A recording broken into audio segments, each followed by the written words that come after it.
Well, hi, good morning. Thank you so much for joining me here in my shop on November 15th.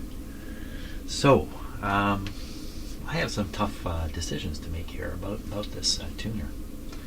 From time to time, I get something in my shop which is extraordinary. Most of the stuff I work on is nothing really extraordinary about it, but this guy is extraordinary. And it's got technology in it, or it's got circuitry in it that's unusual.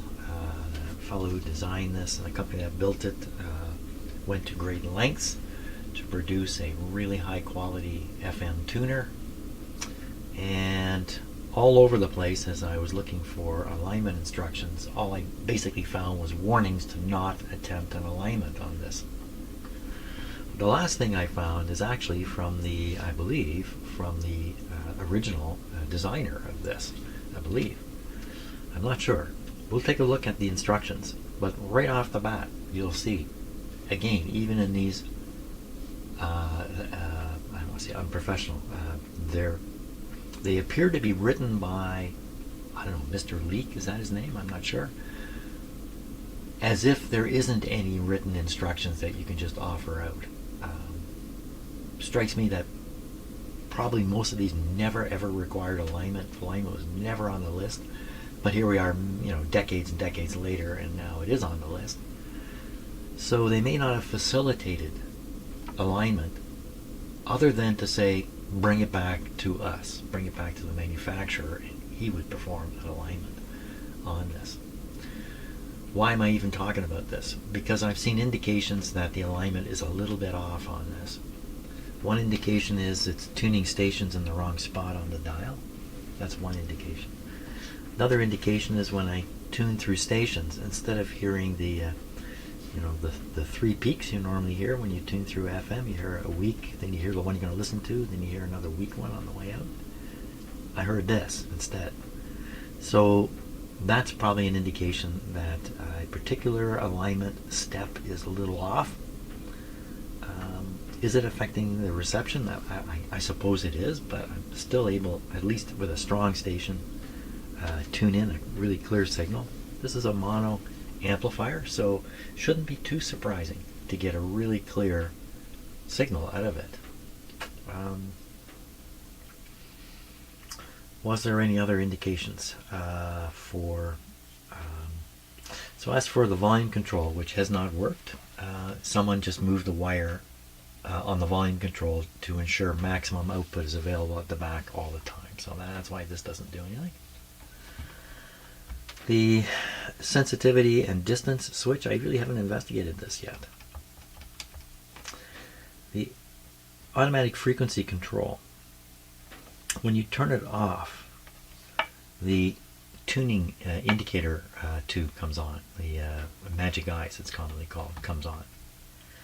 You tune the radio using the eye, and then when you get it tuned right, you're supposed to put the automatic frequency control back on.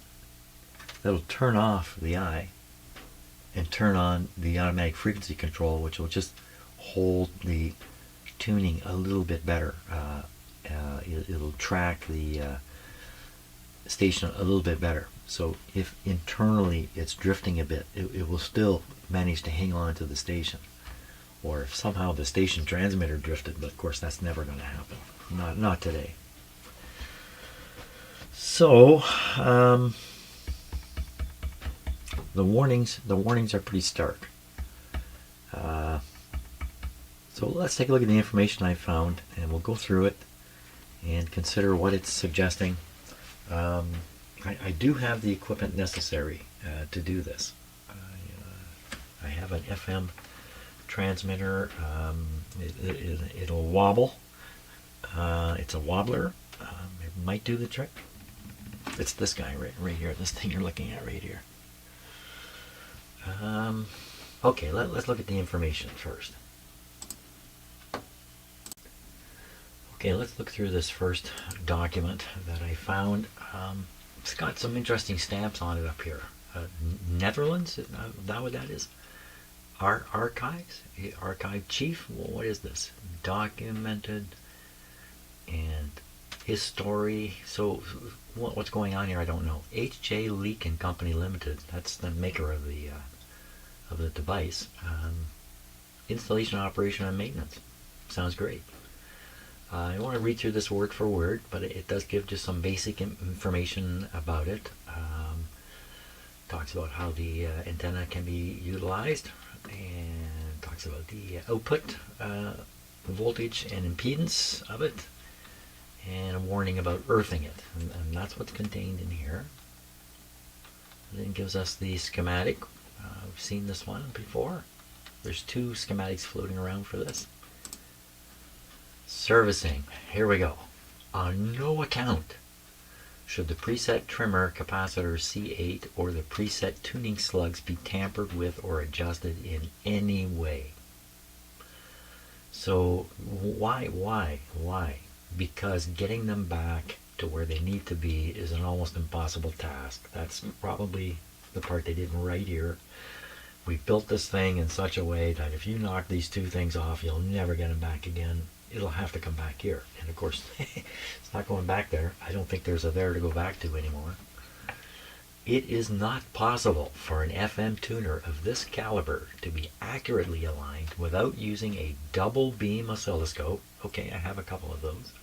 An FM signal generator complete with an accurate marker oscillator.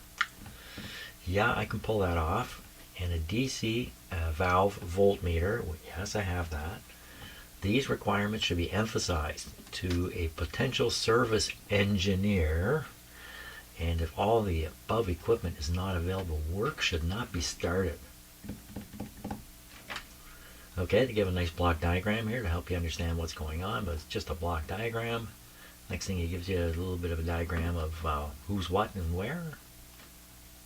And then the last page shows you how to operate it here. Let's just read this a little bit because it's kind of interesting.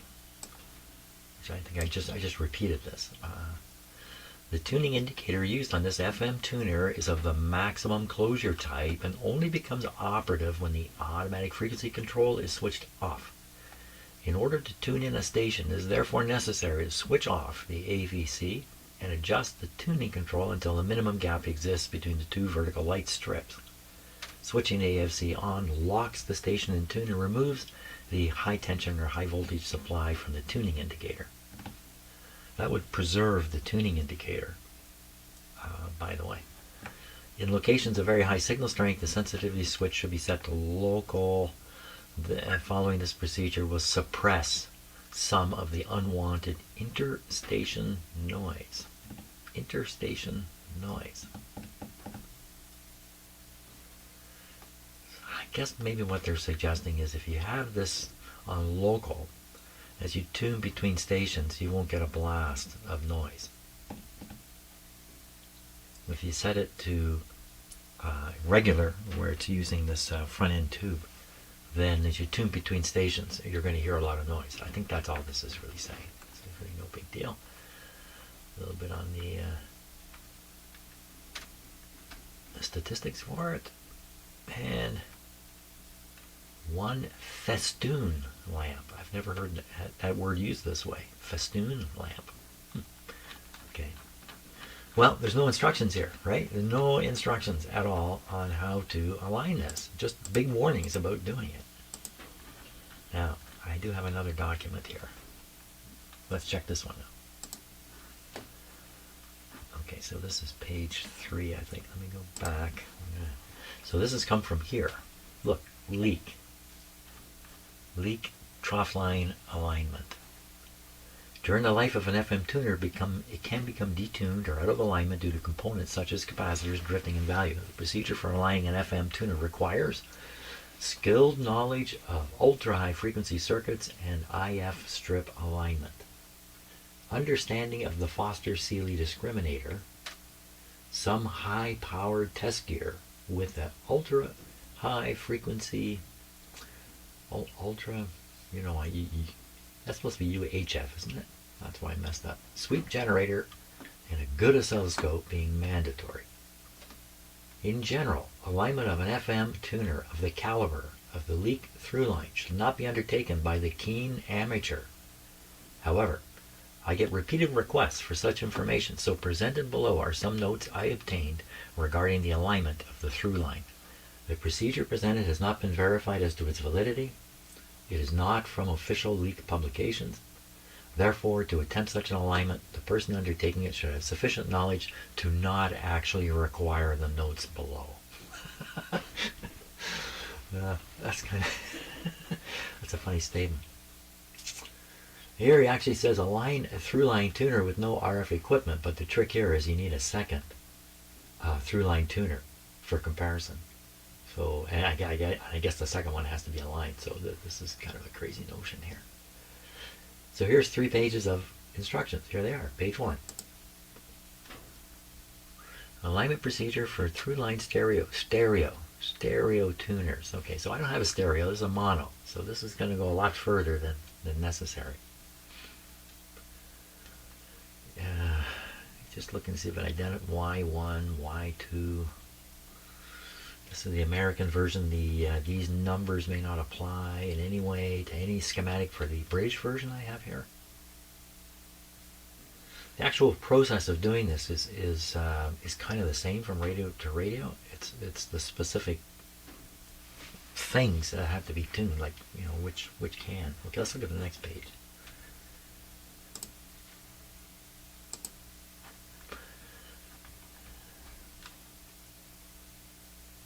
Earth on earth tag adjacent pin 4 of V3. Signal wire to the wire between IF coil and pin 3 of V3. Oh boy. These are the kinds of traces that we would need on the oscilloscope to achieve the alignment.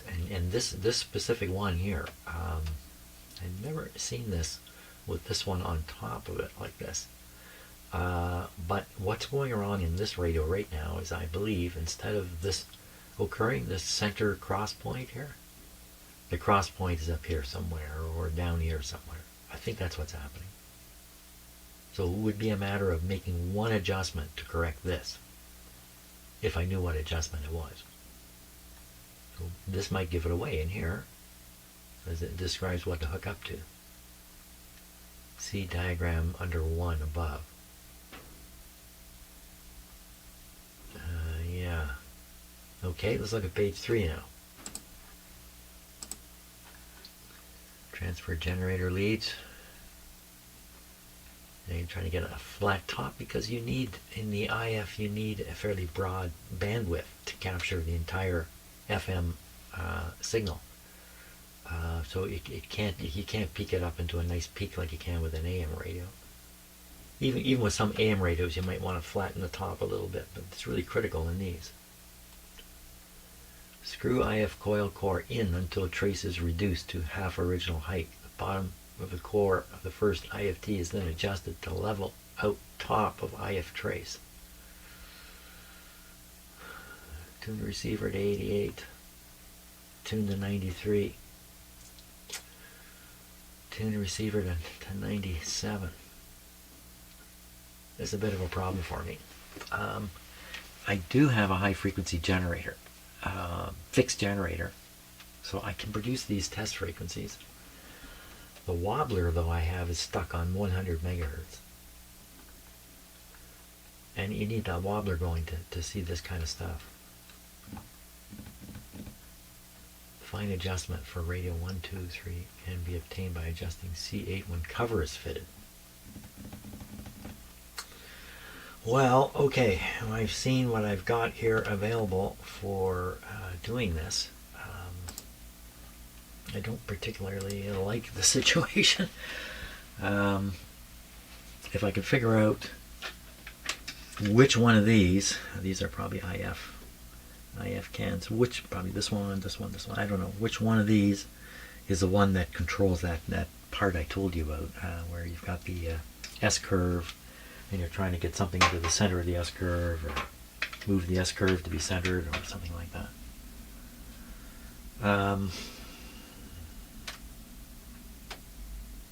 I don't know what to do. I'm gonna think about it for a little bit here, because I certainly don't want to mess this up. If this wasn't working well at all, then yeah, but it's working fairly well.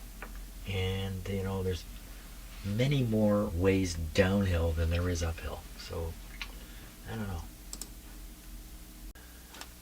Okay, I think I got a way forward here. First of all, as long as I don't adjust anything, nothing happens to the radio. So I can put on test equipment, I can do my best to get all that set up. As long as I don't make any adjustments, nothing happens to the radio. So I'm free to go ahead and try to set up one of these alignment procedures. And the one I would go after is the S-curve one, because I believe that's where some goodness could be gotten with a small adjustment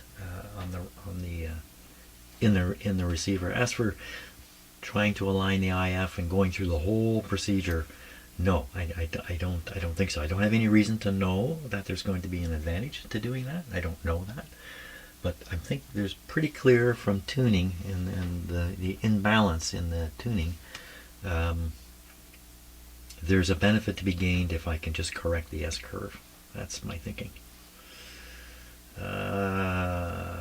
So part of the challenge in doing this kind of stuff is when you connect the test equipment, you disturb the circuitry.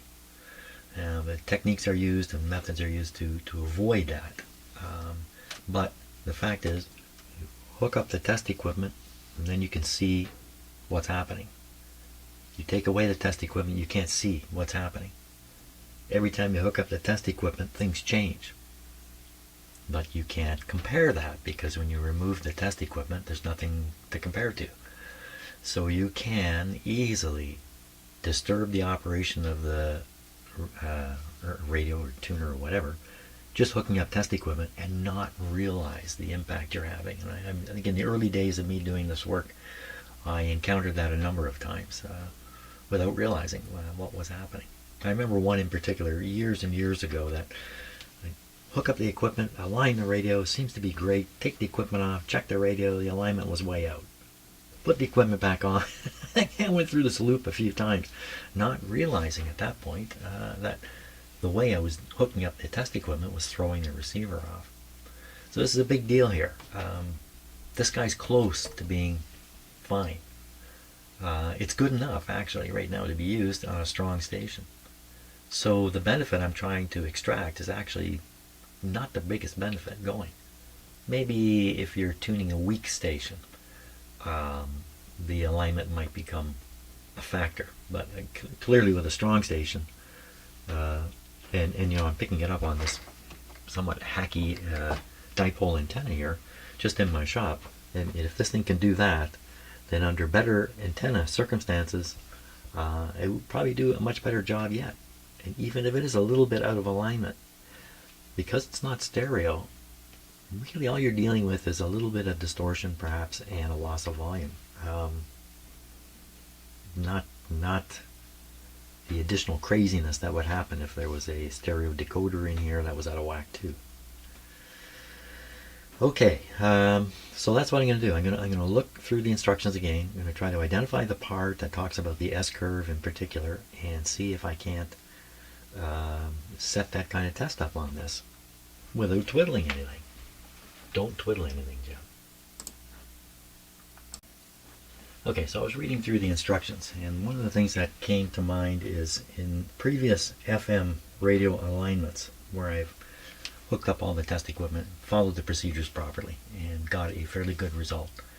I have found over and over the very last thing is to just tune in a station and make a few more adjustments, usually the S-curve area of the alignment process, and just wing it.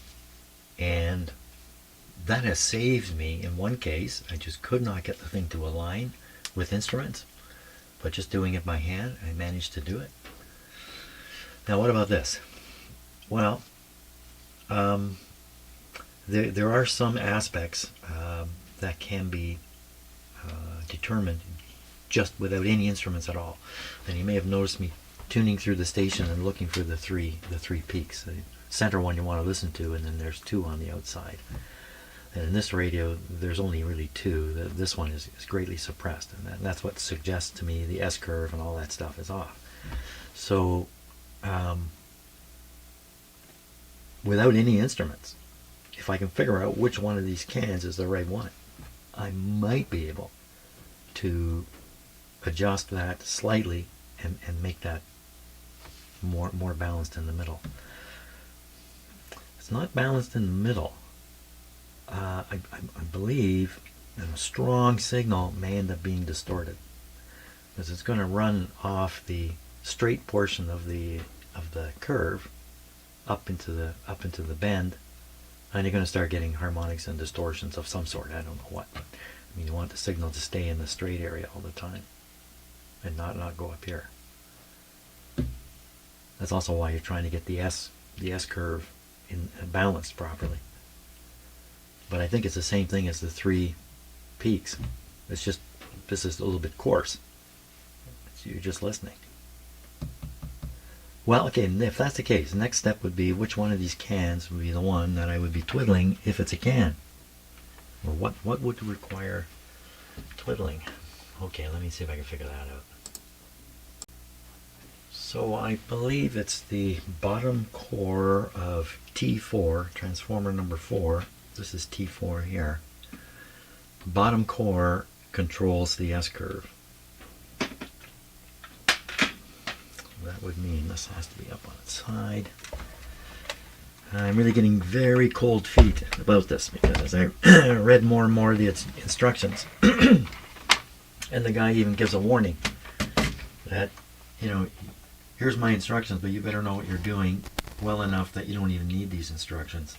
So that's a warning that the instructions are not complete, or not written as explanatory as they could be. Or he's making assumptions, so yeah, you'll know that. Well, I don't think there's any reason to think I might know that, whatever that is. So there it is there. Now I would be doing this using my own technique of just tuning back and forth through the station and listening. And looking, trying to get these 3 things to appear as opposed to just 2. And meanwhile, I'd be twiddling this thing under here. It's it looks like a carbon kind of slug with a slot in it. So if we want to try to work one of those, I'm not going to turn it, I'm just going to feel it here.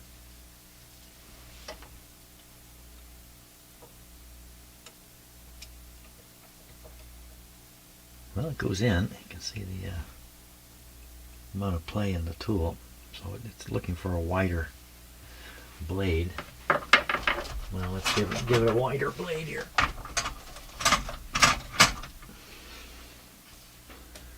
This is much wider.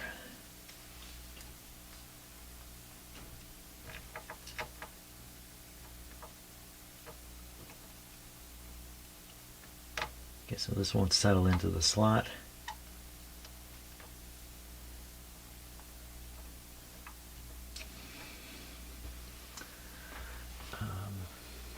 I guess this is going to be the same here. This is pretty much the same as that, eh?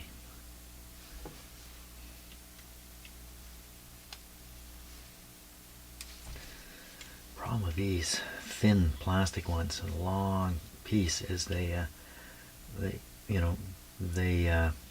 get a torsional twist in here, and it builds up energy in here, and you're trying to turn the slug, and the slug is stuck, and then the slug releases, and the built up energy in here just moves the slug further than you intended. And if you try to go back the other way, you get the same thing again. Get this snapping effect. It's because of this. It's the energy being stored in the plastic here. Okay, I don't want to turn it yet, but I need to find out how stiff this is. I should not turn it yet. Okay, let's put a flag on here. Flag material, please. Okay, I'm going to reach in front of the camera here. Have to dig way down for some tape. Why did I put it way down here? Watch out, man, watch out. Yeah, there's a good example of while stuff is in your shop and you're working away on it and you're doing your honest best to improve it, and then you elbow it over and smash. Anything in your shop, it's at risk right away. So put this flag on. Okay, so this will allow me to return it to wherever it came from. I can feel it now and see just, I still got a fair bit of play. Okay, I'm going to try to move it. The springiness in here is terrible. It's just, so if I move it with that kind of springiness, I'm going to get into that snap thing. I might not be able to snap it back to exactly where it was. For all I know, a fractional movement there make a big deal. I don't know. I don't know. Here's another tool. Let's try this one here. This is stiffer. It has a bit of a flag on it already. Ooh, that's really wide. I don't think that's going to work. The other one didn't work. This one probably won't either. No. Like, I can feel it crossing the slot. It can't sink in. Well, another alternative is to stick a metal one down there. Don't like that idea either.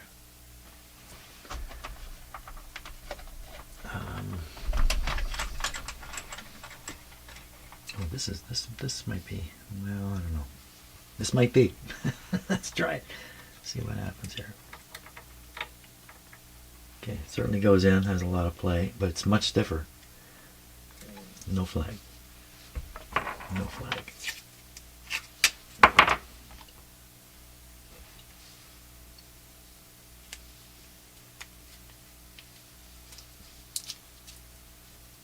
Okay.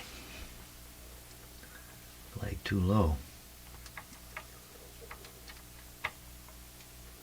Okay, we're in. Now I'll find out how hard it is to turn this.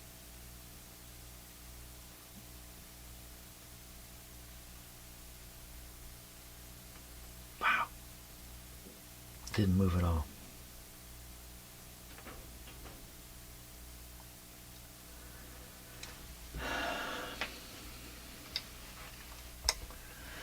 So I have here's the metal version of the same thing.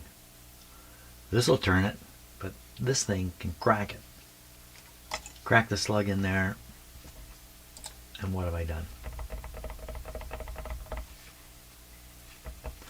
We need to play this radio again, and I need to make another adjustment about the value of doing any of this, because we're just the risk is too high from my point of view with something that's already working fairly well. And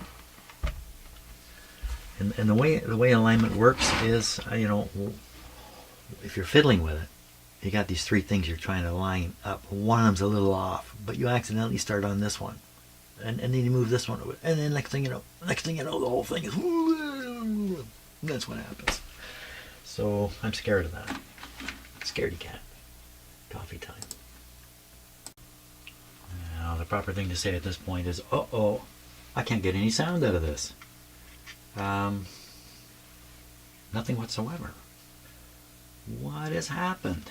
So I have the cord plugged into my sound guy over here.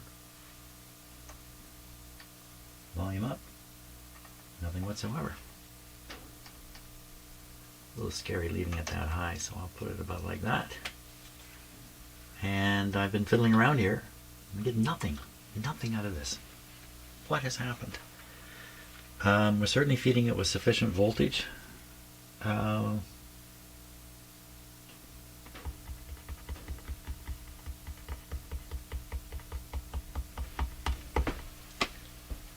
What's happened?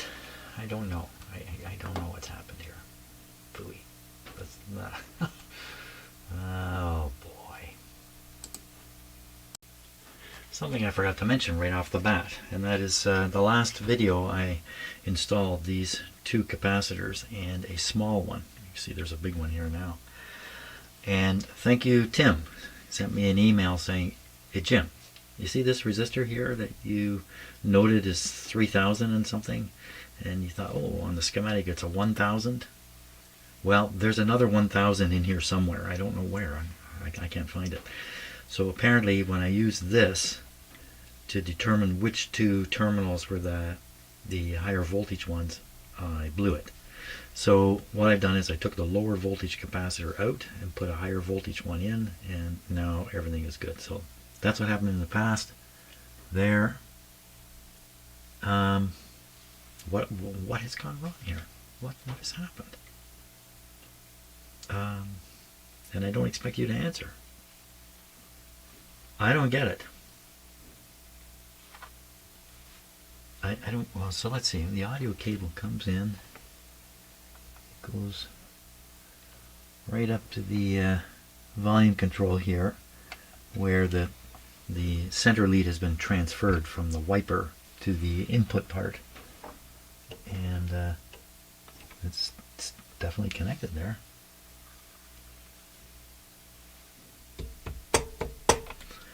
Well, I said something about, just having these things in your shop is risk enough. Well, there you go.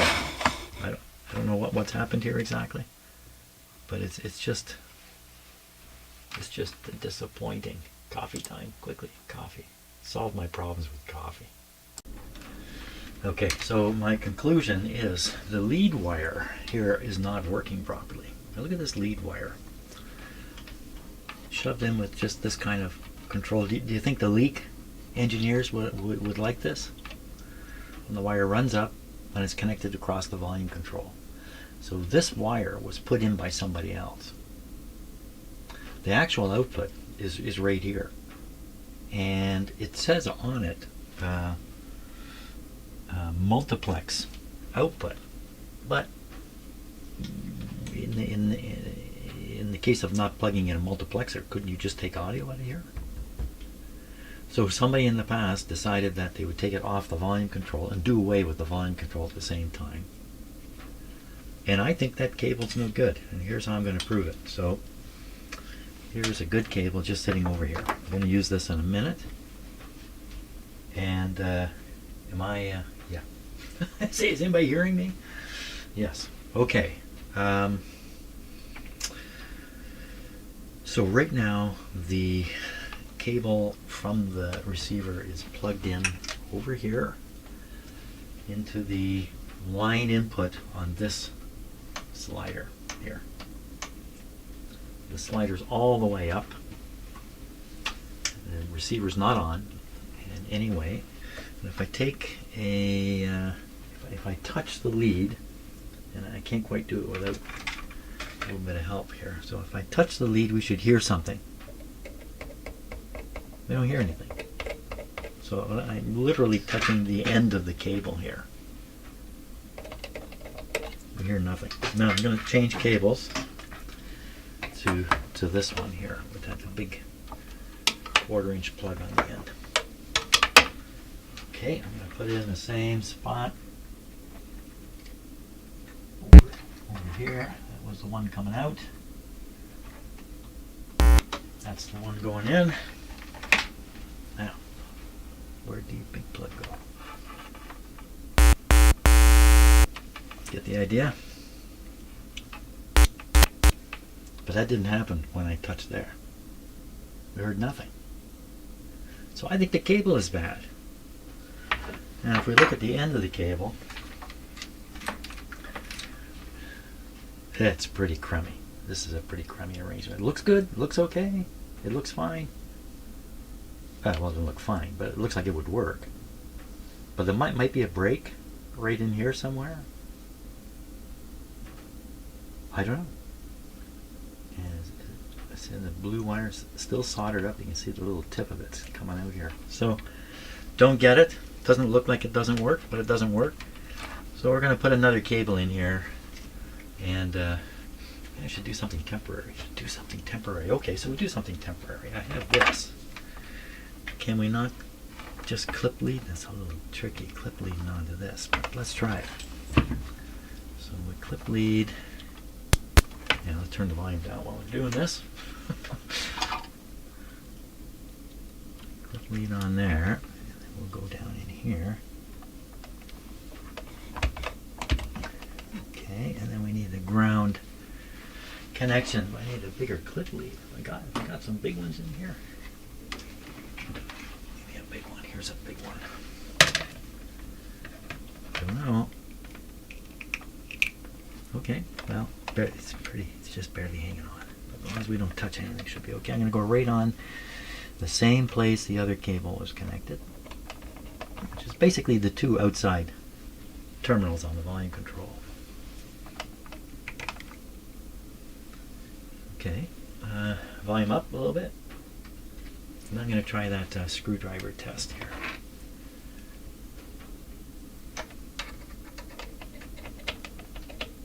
Oh, I don't hear anything. How do you like that?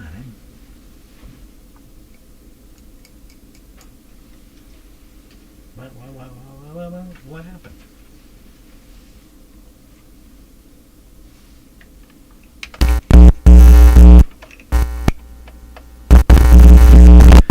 I have a bad clip lead here. Okay, bad clip lead. Bad clip lead. Which one's bad? They're all bad. These clip leads, you know, they have a mind of their own. Well, that looks like a pretty good zero there. Oops.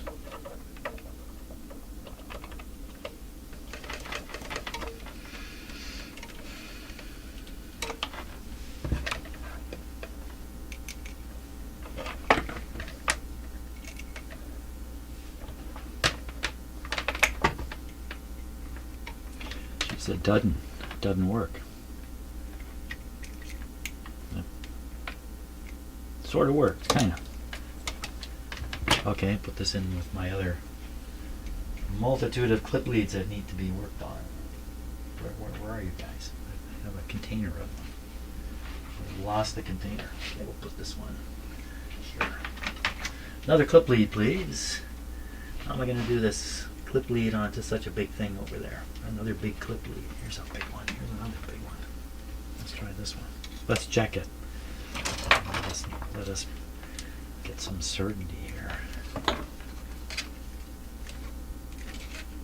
Yeah. Good.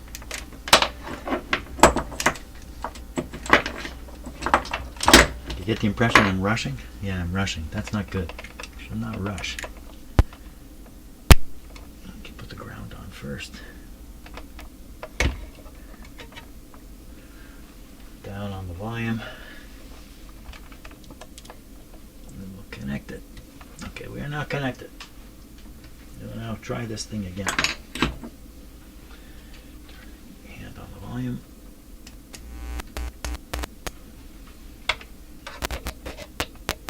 Okay, we're hearing something this time. Okay, so this is I eliminated the cable that came with it. Here it is here. And we're now running on a temporary cable. We'll see what happens. And should I turn this over? No, don't turn it over. Turn it off. Power up. Here we go. Powering up.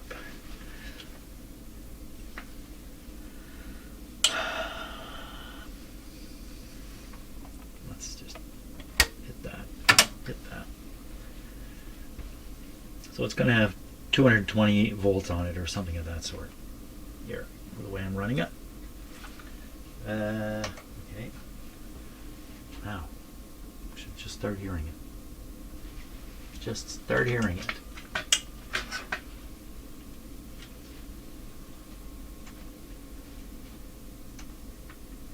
Come on, man. Ooh, we should be hearing it by now, shouldn't we? So I've convinced myself the cable's bad. We gotta do something more here. Am I in the wrong line? Sometimes I plug this into the wrong input. We are set on line. It's all set. We heard, I checked it, we heard the tone from over there.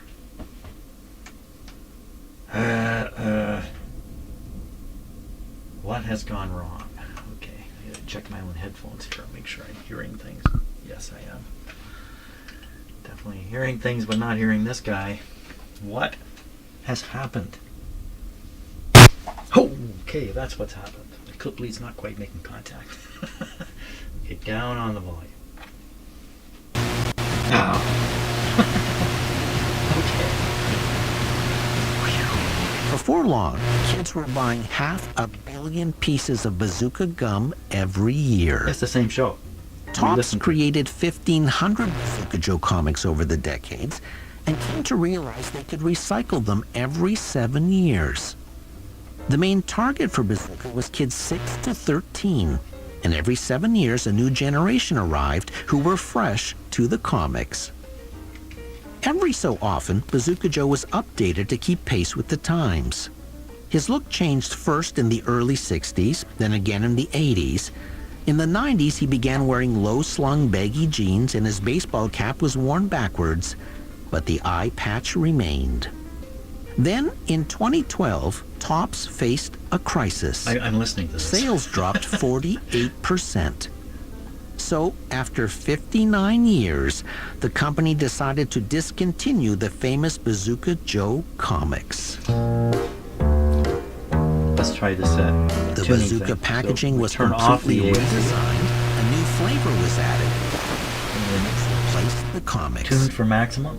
The next few years saw a resurgence in all things retro, especially in the candy industry.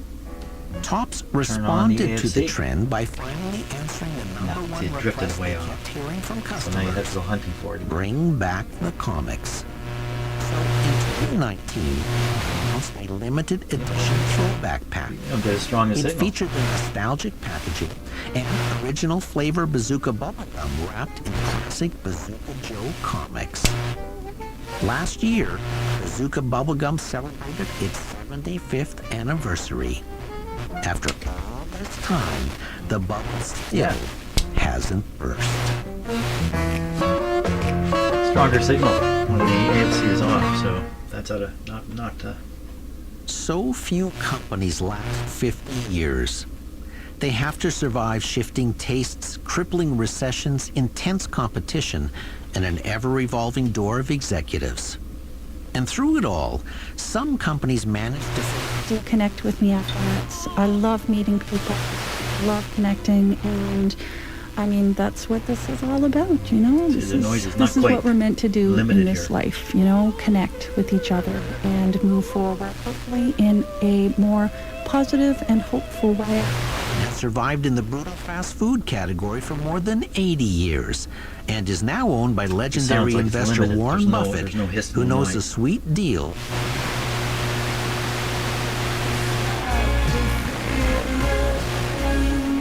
Fresh 93.1. Sounds a little distorted. Weaker signal.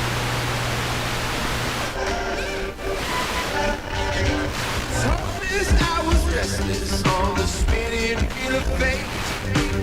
I met with Dad. Donc, merci à l'équipe, à la technique Alexis, à la recherche Esther, de Paul-Antoine Joteux, à droite à la réalisation Florence Style-Descomps.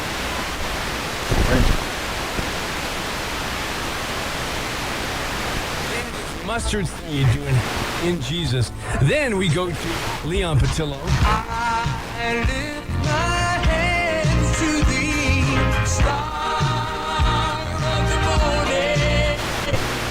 Sounds very good.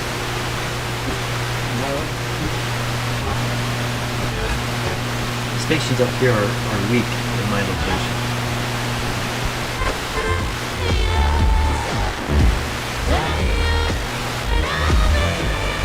Sounds a little distorted.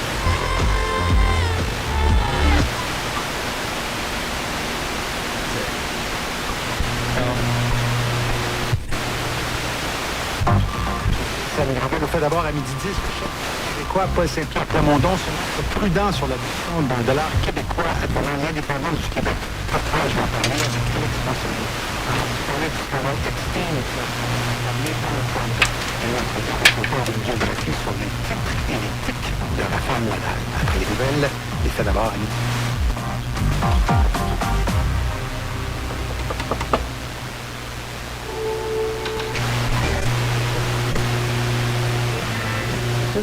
Like the proverbial frog in the pot of boiling water. But new research into this effect could offer up a way to break through that apathy. News time. This is CBC News. From CBC Toronto, here is the news at 12 o'clock right now. 6 degrees, mostly cloudy in Windsor, 17 and overcast, and in Thunder Bay, 7 degrees, partly cloudy. Good afternoon, I'm Khalil Hassan Ali. A 56-year-old man is dead after a hit and run last night in Mississauga. Peel Police... Oh, okay. Sounds like they're going down the rap sheet today. Well... I don't know. Well, I'm going to replace the cable because clearly the cable is not working, oddly enough. And I get a much better connector. This is a terrible connector on here. I'll put a better cable on it, but I just don't think there's anything I can do here safely to improve its operation that doesn't put the whole thing at risk. Let me put a new cable on it here. Good idea.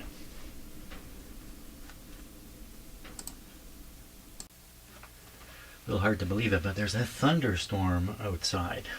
My gosh, with lightning and everything. Okay, so I got a little idea here. Why, since this is the multiplex output and there's no multiplexer involved, I could utilize this jack on the back here as a phono jack and just rewire it to where the cable was going. And then when it comes time to use it, you simply take a cable with this kind of end, plug it in the back. There you go. That might be a lot better than a continuous wire coming out like this. And it might be real easy because this wire, which I believe to be defective, is probably defective up at the other end. So I could probably just cut this wire and attach it here. And we're done. I like that idea. I think I'm going to try that. We'll see what happens here. That way we don't have a cable sticking out the back doing this or anything like that. Yeah, that sounds like a good idea. How do I know the cable's good? I probably won't until I'm done. But that's okay, too. Because if it doesn't work, we'll just revert it all back. No big deal at all. So I just noticed the ground here is really close to the live part of this thing.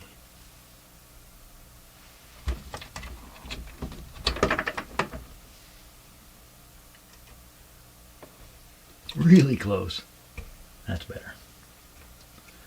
Okay, so I've cut this guy, pull him back. Looks like a grommet in the hole here, but the grommet has failed. Okay, and we're just going to strip this guy. Okay, I'll make the connection and we'll check it out. We'll see what happens. Okay, I think I'm just about ready for another try here. Let's just clean up a few things. Solder can be very dangerous in your shop if you leave this out. I'm not talking from experience. I have not experienced that mistake. Okay, let's put some few tools away here and make the bench a little neater before powering this up. Clip leads here we don't need.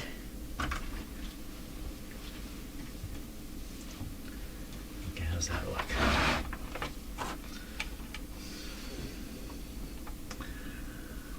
So I've made the cable in here come to here. I tested it first. It's good cable there. So this should work. So we're gonna flip it over. Now the cable going to the what do they do with it? There it is.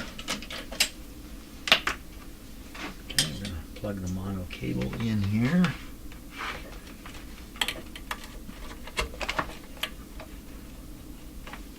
Okay, and headphones on so I can hear what you're hearing. Okay, I'm going to plug this cable into the sound here. Right here. Turn it up. We hear nothing. Do that crazy little... Oh, I can't do it from here. I was going to... Oh, maybe can I do it back there? No. Yes. Sort of.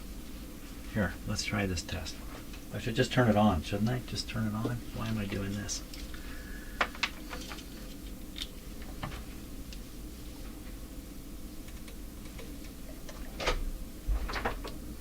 That's a cat coming in through my door.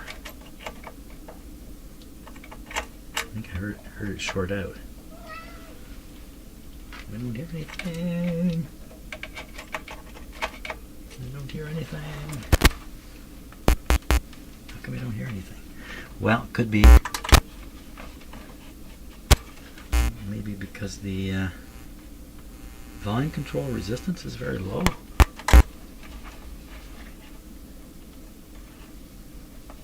Well, let's give it a try. Let's give it a try. Yeah, you agree, do you? Yeah, he agrees. He's excited. Bert is saying, yeah, give it a go. Okay. Again, the volume control is not enabled. Put this in here. Put this on like that. What? Well, I know you want to play. Okay, so we're gonna... There she goes. Watch out! Watch out! Okay, volume is up. Fingers on the volume control here.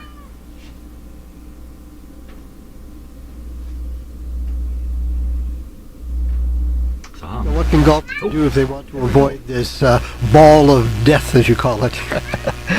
It's obviously to aim for the dead center of the hole, and then secondly, to make sure you arrive at the edge of the hole with as little spin as possible.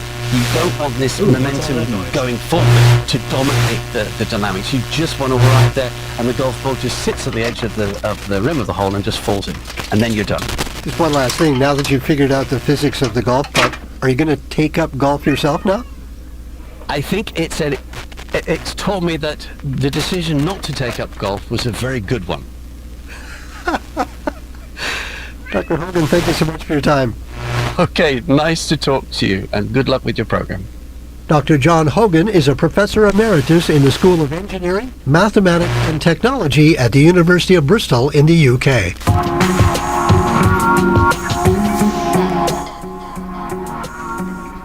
Globally, snake bites are a huge problem. Estimates suggest that over 5 million people are bit every year. And of those bitten, 140,000 people are killed. What are you doing? And many more are left permanently disabled, either through paralysis, limb amputations, bleeding disorders, or irreversible kidney damage. Only about 15% of these reptilian predators are a danger to humans, but those that are... There we go. Okay. I think this might be all I'm going to do to this set. I'm not think I want to do too much more to it. I don't know what I could do that isn't coming with a lot of risk. So from here, it's just put the top back on, the bottom back on. She's done. Yeah, I think that's it. I don't think I want to try anything more with this. You know, it's easy to continue. You know, let's try this, let's try that, and then all of a sudden, yeah, I don't want the poof. This is not right, Bert. Do you agree? Are you agreeing? You're just walking by, aren't you? Just doing the circle, getting on the keyboard.